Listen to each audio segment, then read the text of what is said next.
वंदे मातरम, भारत माता की जय, हिंदुस्तान जिंदाबाद, পাকিস্তান মুর্দাবাদ এই স্লোগান তুলে জাতীয় পতাকা নিয়ে বীর সেনাদের অভিনন্দন জানিয়ে রাজারহাট নিউ টাউনে বাইক মিছিল করে বিজেপি। জগৎপুর ব্রিজ থেকে শুরু হয় এই মিছিল, শেষ হয় চাঁদপুরে।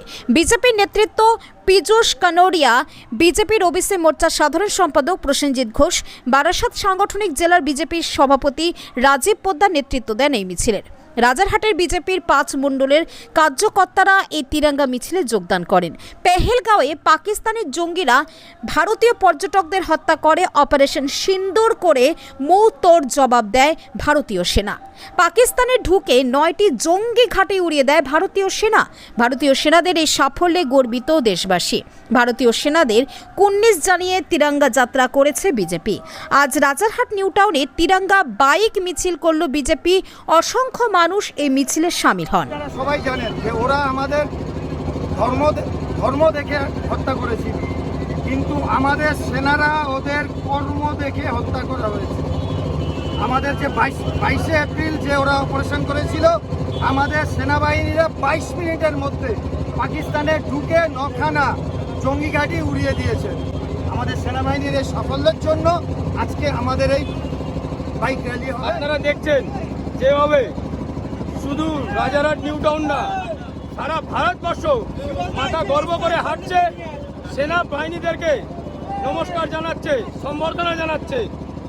আজ এক নতুন ভারত যে সারা বিশ্বে সাড়া ফেলছে, বুঝিয়ে দিচ্ছে যে যদি কেউ আমাদের ভারতের দিকে আঙুল তুলবে, আমরা তার আঙুল ভাঙার ক্ষমতা রাখি। এরকম প্রধানমন্ত্রী আমাদের দেশ পেয়েছে, আর এই প্রধানমন্ত্রীকে পেয়ে আমাদের মস্তিষ্ক আকাশের দিকে এগিয়ে যাচ্ছে।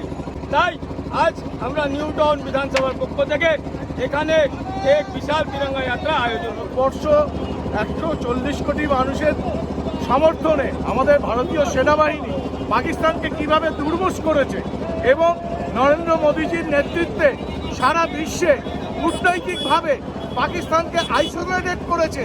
পাকিস্তান আগামী দিনে যদি আবার ভারতবর্ষের দিকে এরকম ওরা সরাসরি লড়াই করতে পারে না আমাদের বিরুদ্ধে, ওরা তার জন্য জঙ্গিদের মাধ্যমে লড়াই করতে চায়, সেটা ভারতবর্ষ এক্সপোজ করে দিয়েছে সারা বিশ্বের কাছে কূটনৈতিকভাবে, এবং ওদের কোমর ভেঙে দুর্মুষ করেছে ভারত পাকিস্তানকে, এবং পাকিস্তান এখন টুকরো টুকরো হওয়া সময়ের অপেক্ষা।